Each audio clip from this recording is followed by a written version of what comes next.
हिंदू धर्म में 64 योनियों का विचार जीवन और पुनर्जन्म की गहरी समझ से जुड़ा हुआ है। योनि शब्द का अर्थ केवल जन्म लेना ही नहीं, बल्कि उस रूप या अवस्था को भी दर्शाता है जिसमें आत्मा किसी विशेष जीवन को अनुभव करती है। ये माना जाता है कि आत्मा अमर होती है, लेकिन शरीर नश्वर है। जब एक शरीर समाप्त होता है, तब आत्मा अपने कर्मों के अनुसार दूसरे शरीर में प्रवेश करती है। यही क्रम निरंतर चलता रहता है, जिसे जन्म और मृत्यु का चक्र कहा जाता है। 64 योनियों की अवधारणा इस बात को समझाने का एक माध्यम है कि संसार में जीवन के अनेक रूप हैं। हर योनि एक अलग अनुभव, अलग परिस्थिति और अलग प्रकार की चेतना को दर्शाती है। इनमें देवताओं की उच्च अवस्था से लेकर साधारण जीव जंतुओं तक सभी शामिल हैं। मनुष्य योनि को विशेष माना गया है क्योंकि इसमें सोचने, समझने और अपने कर्मों को सुधारने की क्षमता होती है। ये मान्यता बताती है कि आत्मा अपने किए गए अच्छे और बुरे कर्मों के आधार पर अगला जन्म प्राप्त करती है। यदि व्यक्ति अच्छे कर्म करता है तो उसे ऊंची योनियों में जन्म मिल सकता है, जैसे देव योनि या मनुष्य योनि। वहीं यदि कोई बुरे कर्म करता है तो उसे निम्न योनियों में जन्म लेना पड़ सकता है, जैसे पशु, पक्षी या कीट पतंगों के रूप में। इस प्रकार 64 योनियां केवल जीवों की गिनती नहीं, बल्कि कर्म और उसके फल का प्रतीक है। इन योनियों में देव, मनुष्य, पशु, पक्षी, जलचर, कीट आदि सभी प्रकार के जीवन रूप शामिल हैं। हर एक योनि का अपना एक उद्देश्य और महत्व होता है। आत्मा इन सभी रूपों में भटकती रहती है जब तक कि वो अपने कर्मों को शुद्ध करके मोक्ष प्राप्त नहीं कर लेती। मोक्ष का अर्थ है इस जन्म मरण के चक्र से मुक्त होना और परम शांति प्राप्त करना। 64 योनियों का ये विचार हमें ये सिखाता है कि जीवन केवल एक बार का नहीं है, बल्कि एक लंबी यात्रा है। इस यात्रा में हर जन्म एक अवसर है, कुछ सीखने का, अपने कर्मों को सुधारने का और आत्मा को ऊंचे स्तर तक पहुंचाने का। मनुष्य योनि को इसलिए सबसे महत्वपूर्ण माना गया है क्योंकि इसमें विवेक और निर्णय लेने की शक्ति होती है। यही वो अवस्था है जहां से आत्मा अपने लिए सही मार्ग चुन सकती है। इस अवधारणा का एक और महत्वपूर्ण पहलू ये है कि ये हमें सभी जीवों के प्रति दया और करुणा रखने की प्रेरणा देती है। जब हम ये समझते हैं कि हर जीव में वही आत्मा है जो कभी हमारे भीतर भी हो सकती है या हो चुकी है, तब हम किसी के साथ बुरा व्यवहार नहीं करते। हम सभी को समान दृष्टि से देखने लगते हैं और जीवन के प्रति सम्मान की भावना विकसित होती है। 64 योनियों का अर्थ ये भी है कि जीवन में कोई भी स्थिति स्थायी नहीं है। आज जो मनुष्य है वो अपने कर्मों के कारण कल किसी और रूप में जन्म ले सकता है। इसलिए यह आवश्यक है कि हम अपने कर्मों पर ध्यान दें और सदैव अच्छे मार्ग पर चलें। सत्य, अहिंसा, दया और धर्म के मार्ग पर चलकर ही आत्मा को ऊंचा उठाया जा सकता है। अंततः 64 योनियों का सिद्धांत हमें ये समझाता है कि ये संसार एक कर्म भूमि है। यहाँ हर कार्य का फल निश्चित है और उसी के अनुसार आत्मा अपनी अगली यात्रा तय करती है। ये विचार हमें सजग बनाता है और जीवन को सही दिशा में ले जाने की प्रेरणा देता है। आत्मा को सनातन और अमर माना गया है। ये न कभी जन्म लेती है और न ही कभी मरती है, बल्कि केवल अपनी निवास स्थान अर्थात शरीर को बदलती रहती है। शरीर नश्वर है जो समय के साथ नष्ट हो जाता है, लेकिन आत्मा शाश्वत होती है। यही कारण है कि जीवन का अंत केवल शरीर का अंत होता है, आत्मा का नहीं। जब किसी प्राणी का जीवन समाप्त होता है, तब उसकी आत्मा अपने संचित कर्मों के आधार पर एक नए शरीर में प्रवेश करती है। यही प्रक्रिया जन्म और मृत्यु का चक्र कहलाती है। इस चक्र को समझने के लिए ये जानना आवश्यक है कि हर जीव अपने जीवन में जो भी कर्म करता है, उनका प्रभाव उसकी आत्मा पर पड़ता है। अच्छे कर्म आत्मा को ऊंचा उठाते हैं, जबकि बुरे कर्म उसे नीचे की ओर ले जाते हैं। जब मृत्यु का समय आता है, तब यही कर्म ये निर्धारित करते हैं कि आत्मा को अगला जन्म किस रूप में प्राप्त होगा। यदि किसी व्यक्ति ने अपने जीवन में सत्य, धर्म और दया का पालन किया है, तो उसकी आत्मा को उच्च योनि प्राप्त होती है। वहीं यदि उसने पाप और अधर्म के मार्ग को अपनाया है, तो उसे निम्न योनि में जन्म लेना पड़ता है। ये जन्म मरण का चक्र निरंतर चलता रहता है। आत्मा एक शरीर से दूसरे शरीर में प्रवेश करती है और इस प्रकार अपने कर्मों का फल भोगती है। कभी वो मनुष्य बनती है, कभी पशु पक्षी, तो कभी किसी अन्य रूप में जन्म लेती है। इस चक्र का उद्देश्य आत्मा को उसके कर्मों के परिणामों का अनुभव कराना और उसे शुद्ध करना होता है। हर जन्म आत्मा के लिए एक नया अवसर होता है जिसमें वो अपने कर्मों को सुधार सकती है और अपने जीवन को बेहतर बना सकती है। मनुष्य योनि को इस चक्र में सबसे महत्वपूर्ण माना गया है क्योंकि इसमें विवेक और बुद्धि होती है। मनुष्य अपने कर्मों को समझ सकता है और सही गलत का निर्णय कर सकता है। यही कारण है कि मनुष्य को अपने जीवन में अच्छे कर्म करने और धर्म के मार्ग पर चलने की प्रेरणा दी जाती है। यदि मनुष्य अपने जीवन को सही दिशा में ले जाए तो वो इस जन्म मरण के चक्र से मुक्त हो सकता है। जब आत्मा अपने सभी कर्मों के बंधनों से मुक्त हो जाती है तब उसे मोक्ष प्राप्त होता है। मोक्ष का अर्थ है जन्म और मृत्यु के इस चक्र से पूर्ण मुक्ति। ये वो अवस्था है जहां आत्मा शांति और आनंद की प्राप्ति करती है और फिर उसे किसी नए जन्म की आवश्यकता नहीं होती।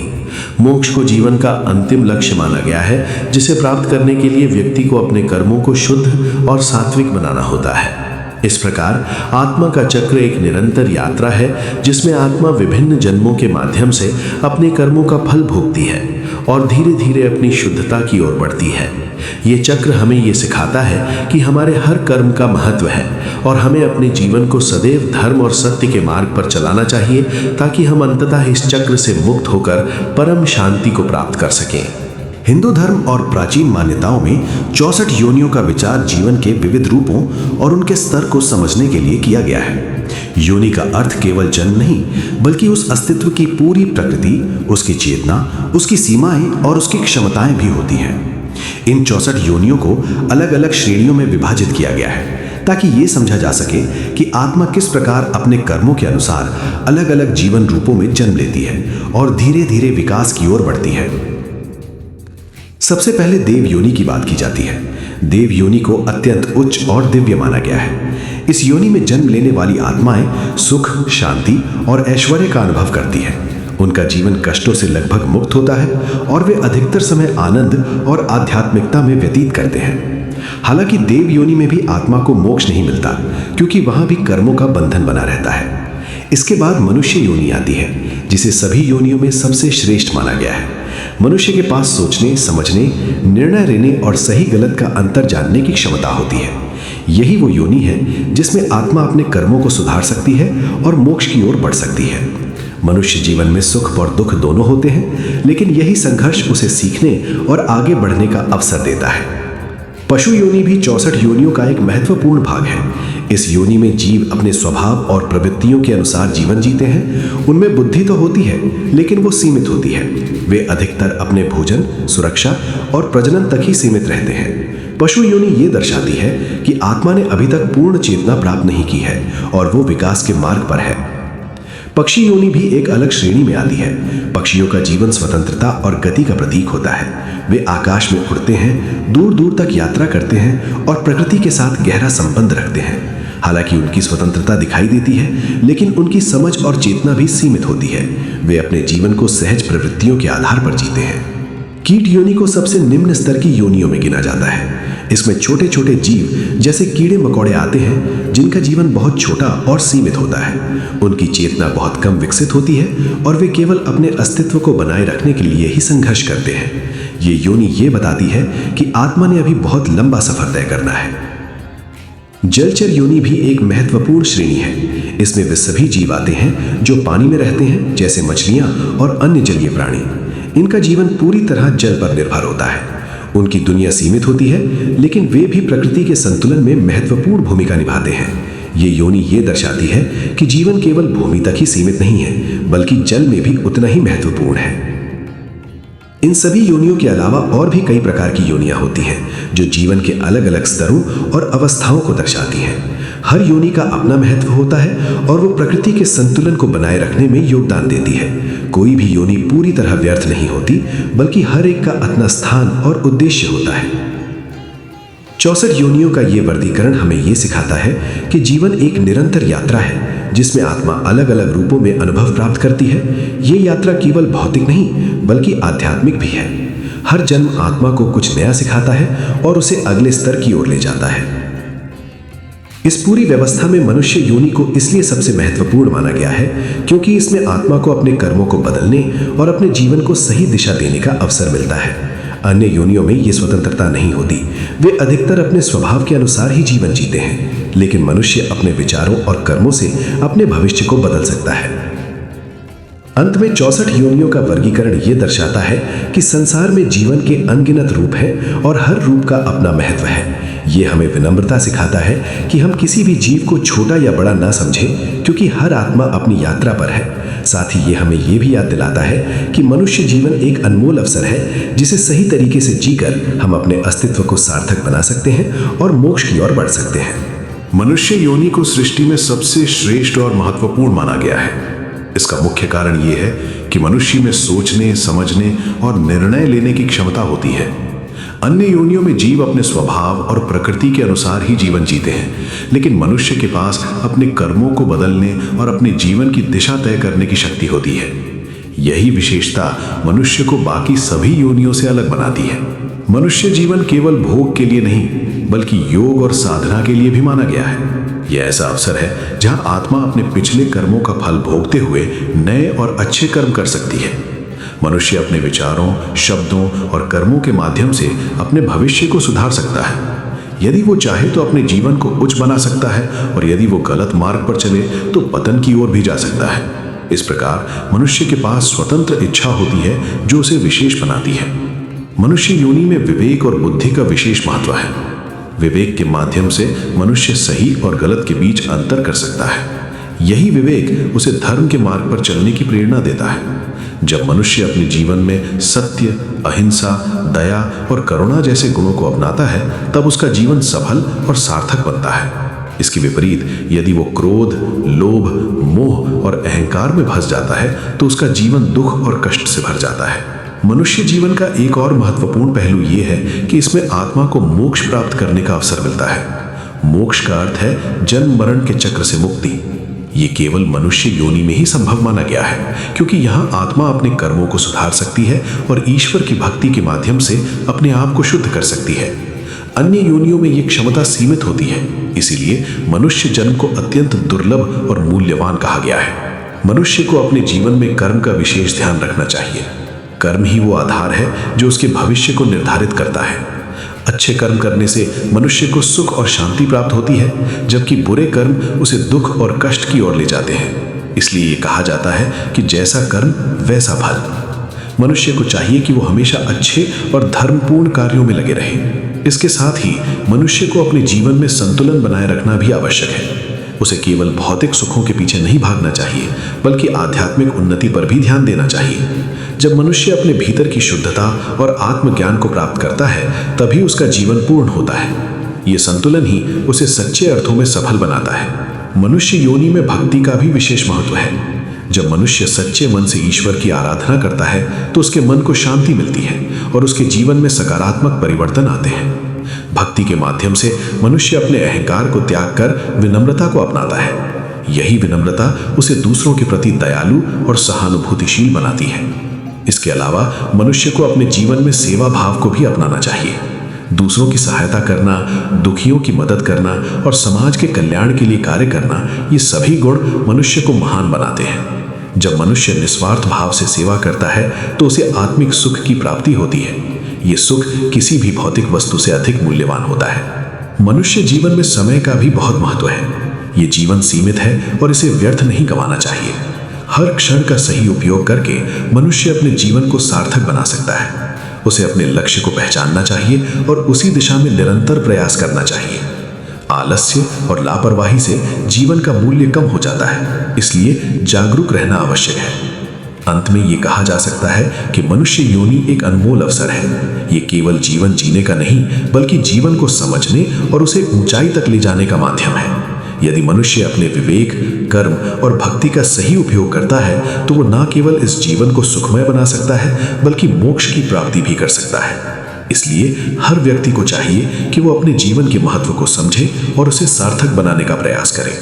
कर्म और योनि का संबंध हिंदू दर्शन का एक महत्वपूर्ण सिद्धांत है, जो ये बताता है कि हर जीव अपने किए गए कर्मों के आधार पर अगला जन्म प्राप्त करता है। इस संसार में कोई भी घटना बिना कारण के नहीं होती और हर जन्म के पीछे भी हमारे पूर्व जन्मों के कर्मों का ही प्रभाव होता है। आत्मा अमर होती है, लेकिन वो अपने कर्मों के अनुसार बार बार अलग अलग योनियों में जन्म लेती रहती है। यही जन्म और मृत्यु का चक्र है जिसे संसार का नियम माना गया है।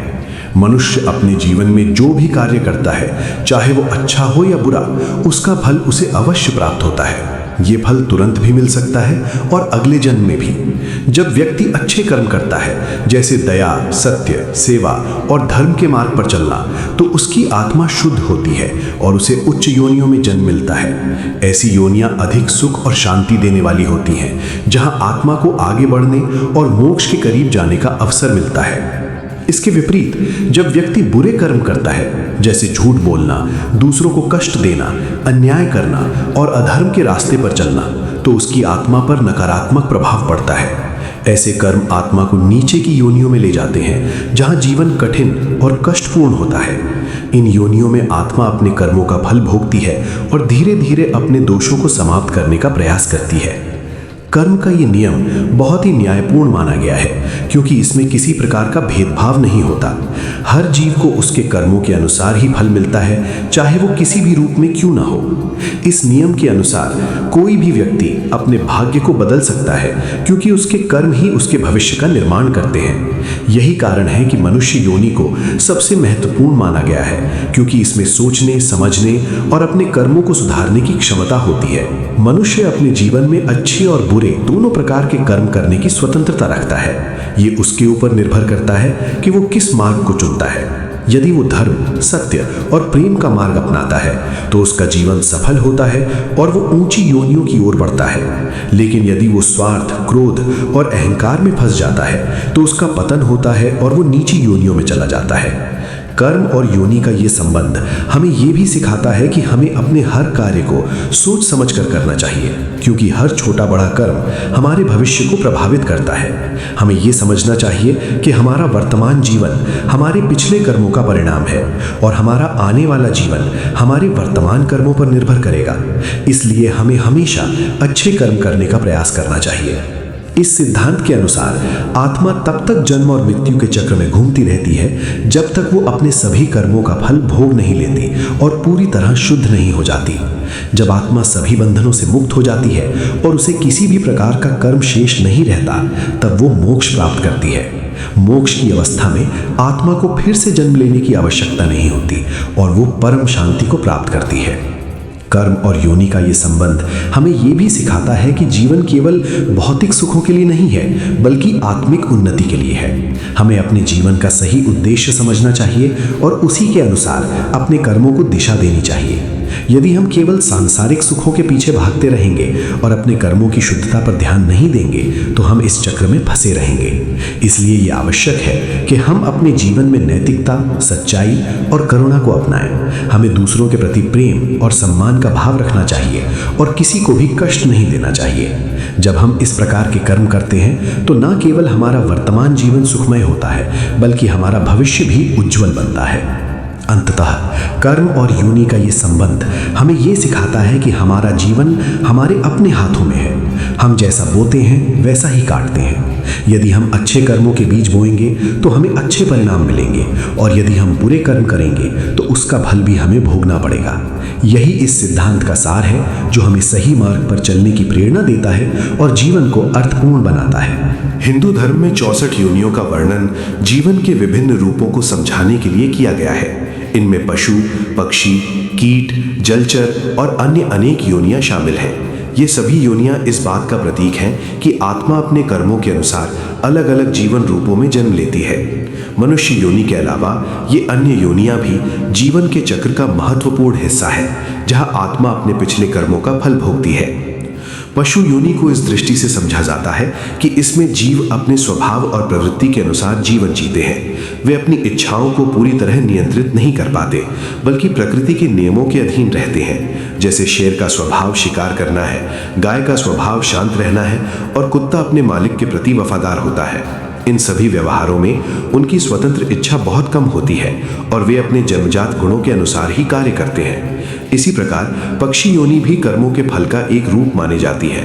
पक्षी आकाश में उड़ते हैं, स्वतंत्र दिखते हैं, लेकिन उनका जीवन भी निश्चित नियमों के अनुसार चलता है। वे भोजन की खोज में मौसम के अनुसार स्थान बदलते हैं और अपने जीवन चक्र को पूरा करते हैं। उनका जीवन सरल होता है, लेकिन उसमें भी संघर्ष और सीमाएं होती हैं। वे अपने कर्मों को बदलने या नया मार्ग चुनने में सक्षम नहीं होते, इसलिए वे केवल अपने पूर्व कर्मों का परिणाम भोगते हैं। कीट और सूक्ष्म जीवों की योनियां भी इस चक्र का एक महत्वपूर्ण हिस्सा है। इन योनियों में जीवन अत्यंत सीमित और संघर्षपूर्ण होता है। कीटों का जीवन बहुत छोटा होता है और वे अधिकतर केवल जीवित रहने के लिए ही संघर्ष करते हैं। उनके पास सोचने समझने की शक्ति बहुत कम होती है और वे पूरी तरह प्रकृति के नियमों के अनुसार चलते हैं। इन योनियों में आत्मा अपने उन कर्मों का फल भोगती है जिनके कारण उसे इस प्रकार के जीवन में जन्म लेना पड़ता है। जलचर योनियां जैसे मछलियां और अन्य समुद्री जीव भी इसी क्रम में आती हैं। उनका जीवन जल में सीमित होता है और वे उसी वातावरण में अपने अस्तित्व को बनाए रखते हैं। वे भी प्राकृतिक नियमों से बंधे होते हैं और अपने जीवन को उसी के अनुसार जीते हैं। उनके पास भी स्वतंत्र निर्णय लेने की क्षमता बहुत कम होती है। इन सभी योनियों में एक समान बात यह है कि यहाँ आत्मा को अपने कर्मों का फल भोगना पड़ता है, लेकिन नए कर्म करने या अपने जीवन को बदलने की स्वतंत्रता बहुत सीमित होती है। यही कारण है कि इन योनियों को भोग योनि कहा जाता है। यह जीव केवल अपने पिछले कर्मों के परिणाम को अनुभव करता है और धीरे धीरे अपने कर्मों के बंधन को समाप्त करता है। इसके विपरीत मनुष्य योनि को कर्म योनि कहा गया है, क्योंकि इसमें आत्मा को अपने कर्मों को बदलने और सुधारने का अवसर मिलता है। लेकिन पशु, पक्षी और अन्य योनियों में यह अवसर नहीं होता। वहां जीवन अधिकतर स्वचालित और प्राकृतिक होता है। जीव अपने संस्कारों और प्रवृत्तियों के अनुसार ही कार्य करता है और उसे अपने कर्मों के परिणाम को स्वीकार करना पड़ता है। इन योनियों का एक और महत्वपूर्ण पहलू यह है कि वे हमें जीवन के विभिन्न स्तरों को समझने में मदद करती है। हर योनि का अपना महत्व है और हर जीवन रूप प्रकृति के संतुलन को बनाए रखने में योगदान देता है। चाहे वो एक छोटा सा कीट हो या एक विशाल पशु, सभी का इस संसार में अपना स्थान और उद्देश्य है। इस प्रकार पशु और अन्य योनियां हमें ये सिखाती हैं कि जीवन केवल मानव तक ही सीमित नहीं है, बल्कि ये एक विशाल चक्र का हिस्सा है। आत्मा इस चक्र में घूमती रहती है और अपने कर्मों के अनुसार विभिन्न योनियों में जन्म लेती है। इन योनियों में आत्मा अपने कर्मों का फल भोगकर आगे बढ़ती है, जब तक कि उसे फिर से मनुष्य योनि प्राप्त न हो जाए। अंततः ये समझना महत्वपूर्ण है कि इन सभी योनियों का उद्देश्य आत्मा को उसके कर्मों के अनुसार अनुभव देना है। ये एक प्राकृतिक व्यवस्था है जिसमें हर जीव अपने स्थान पर उचित है। इस दृष्टि से पशु, पक्षी और अन्य योनियां भी उतनी ही महत्वपूर्ण हैं जितने की मनुष्य योनि, क्योंकि वे जीवन के इस अनंत चक्र को पूर्ण बनाती हैं। देव योनि को सभी योनियों में एक विशेष और ऊंचा स्थान दिया गया है। ये वो अवस्था मानी जाती है जहां जीव अपने अच्छे कर्मों और पुण्यों के फलस्वरूप जन्म लेता है। देव योनि में जीवन सामान्य जीवों की तुलना में अधिक सुखद, शांत और आनंदमय होता है। इस योनि में जन्म लेने वाले जीवों को दुख, कष्ट और संघर्ष का अनुभव बहुत कम होता है। उनका जीवन सुख सुविधाओं से भरा होता है और वे एक उच्च स्तर की चेतना में रहते हैं। देव योनि में जन्म का मुख्य कारण पिछले जन्मों में किए गए पुण्य कर्म होते हैं। जब कोई जीव अपने जीवन में दया, सत्य, धर्म और सेवा जैसे गुणों का पालन करता है तो वो अपने कर्मों से पुण्य अर्जित करता है। यही पुण्य उसे देव योनि तक पहुंचाता है। इस प्रकार ये योनि एक प्रकार से अच्छे कर्मों का पुरस्कार मानी जाती है। देव योनि में रहने वाले जीवों का जीवन अत्यंत सुंदर और आकर्षक माना जाता है। वे दिव्य शक्तियों से युक्त होते हैं और उनका शरीर भी सामान्य शरीर से अलग, अधिक तेजस्वी और सूक्ष्म होता है। उन्हें भोजन, वस्त्र और अन्य आवश्यकताओं के लिए संघर्ष नहीं करना पड़ता। उनका जीवन सहज और संतुलित होता है, जहां हर प्रकार की सुविधा उन्हें प्राप्त होती है। हालांकि देव योनि में जीवन सुखद होता है, फिर भी ये स्थायी नहीं होता। ये एक महत्वपूर्ण सत्य है कि चाहे जीवन कितना भी श्रेष्ठ क्यों ना हो, वो हमेशा के लिए नहीं रहता। देव योनि भी इसी नियम के अधीन है। जब तक जीव के पास पुण्य का भंडार रहता है, तब तक वो इस योनि में बना रहता है। लेकिन जैसे ही उसके पुण्य समाप्त होते हैं, उसे इस अवस्था को छोड़ना पड़ता है।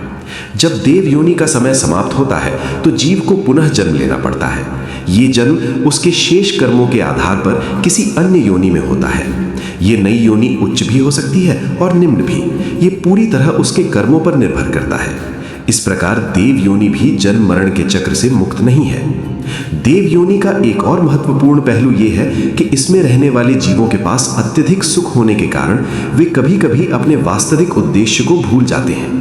वे भौतिक आनंद और सुविधाओं में इतने लिप्त हो जाते हैं कि मोक्ष की दिशा में प्रयास कम कर देते हैं। यही कारण है कि देव योनि को अंतिम लक्ष्य नहीं माना गया है।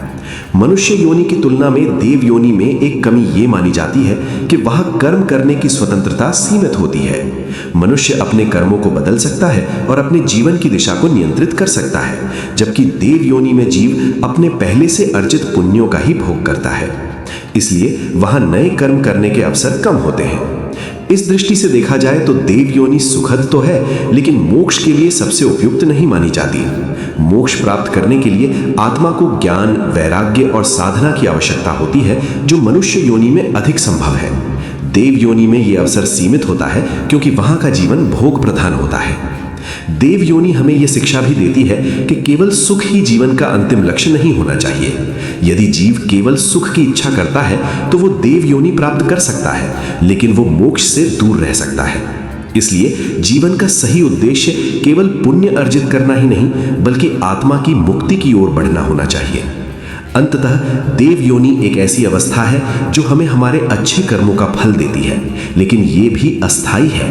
ये हमें ये समझाने का एक माध्यम है कि संसार में कुछ भी स्थायी नहीं है। हर अवस्था बदलती है और हर जन्म का अंत होता है।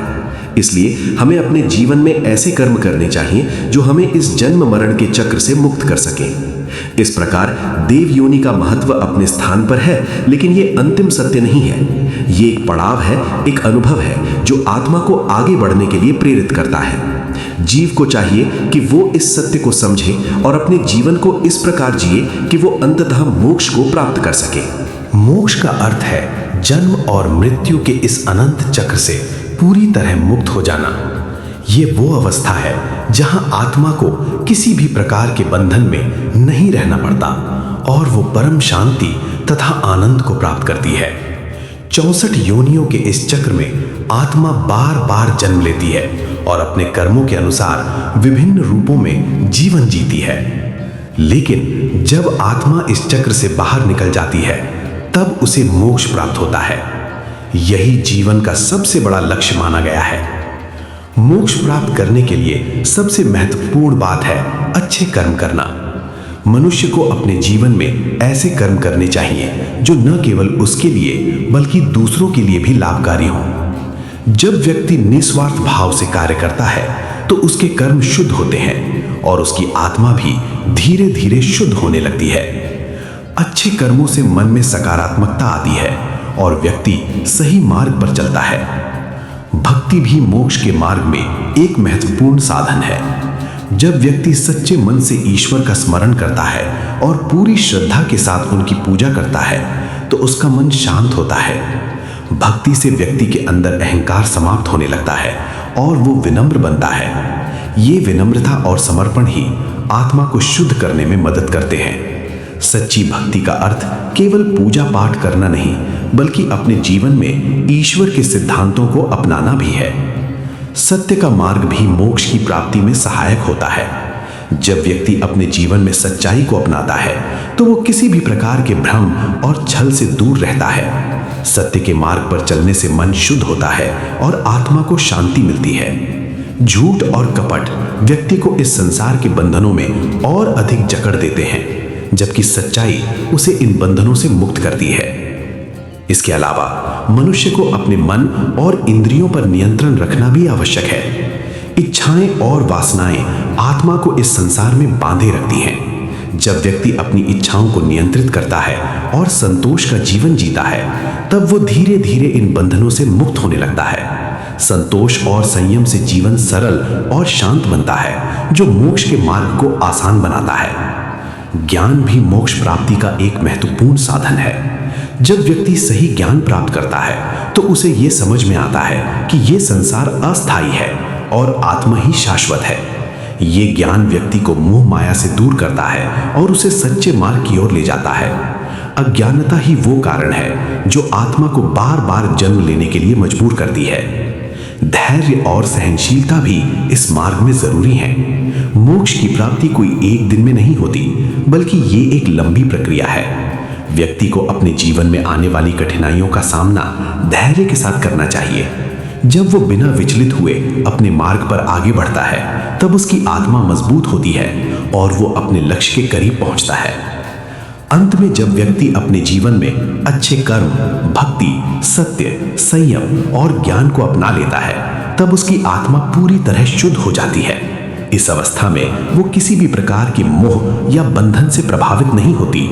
यही वो स्थिति है जहां आत्मा को मोक्ष प्राप्त होता है और वो इस जन्म मरण के चक्र से हमेशा के लिए मुक्त हो जाती है। इस प्रकार मोक्ष केवल एक विचार नहीं बल्कि जीवन जीने का एक मार्ग है। जो व्यक्ति इस मार्ग पर चलता है वही अंततः सच्ची शांति और आनंद को प्राप्त करता है। 64 योनियों की अवधारणा मनुष्य को जीवन के गहरे सत्य से परिचित कराती है। ये विचार हमें ये समझाने का प्रयास करता है कि जीवन केवल एक जन्म तक सीमित नहीं है, बल्कि ये एक निरंतर चलने वाली यात्रा है। इस यात्रा में आत्मा विभिन्न रूपों और योनियों में जन्म लेती है और अपने कर्मों के अनुसार आगे बढ़ती रहती है। इस दृष्टिकोण से देखा जाए तो हर जीव का अस्तित्व केवल वर्तमान जीवन तक सीमित नहीं होता, बल्कि उसका संबंध उसके पिछले और आने वाले जन्मों से भी जुड़ा होता है।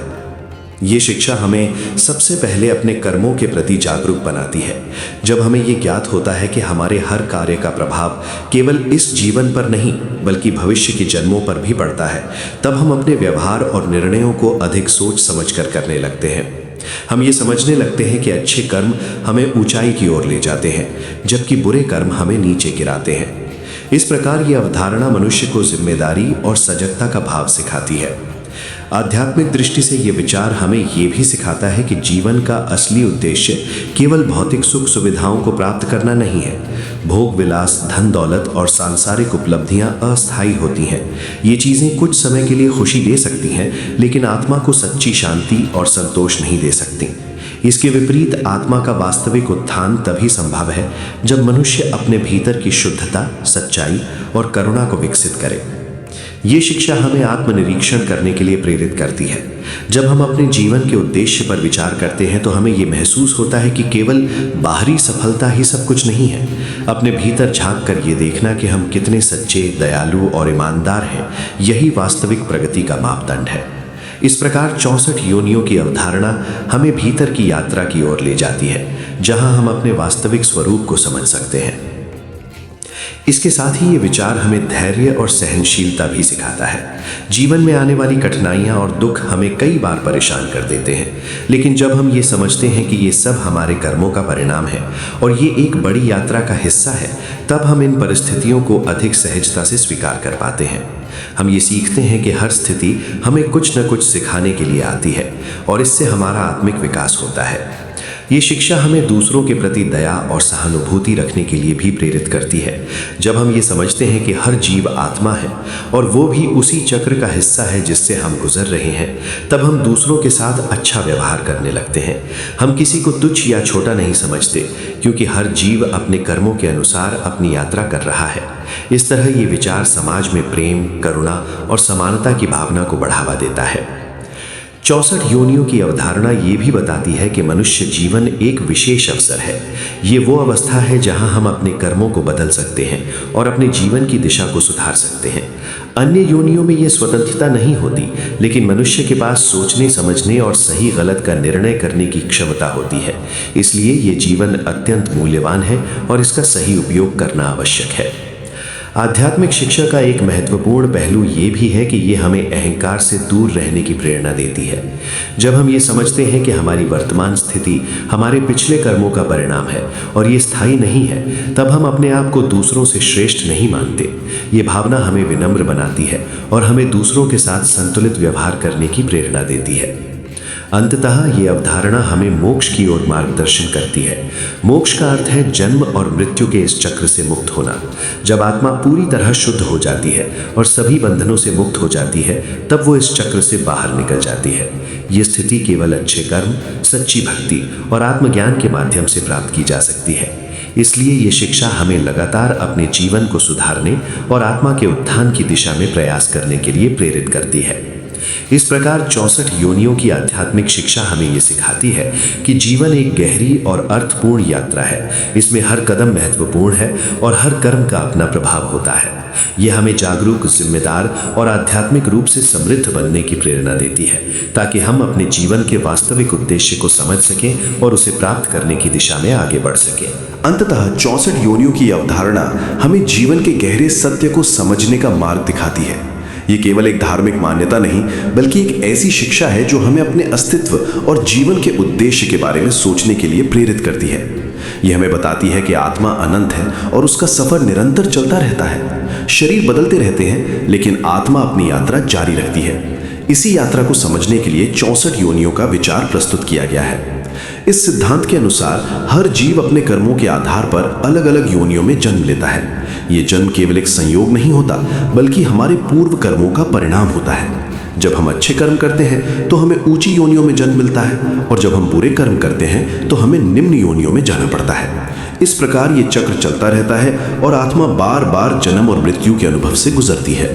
64 योनियों का ये विचार हमें ये समझाता है कि जीवन केवल मनुष्य तक सीमित नहीं है। इस संसार में अनगिनत प्रकार के जीव हैं और हर जीव में वही आत्मा विद्यमान है। चाहे वो पशु हो, पक्षी हो, कीट हो या जलचर, सभी में एक ही परम तत्व का अंश है। इसलिए हमें किसी भी जीव को छोटा या तुच्छ नहीं समझना चाहिए।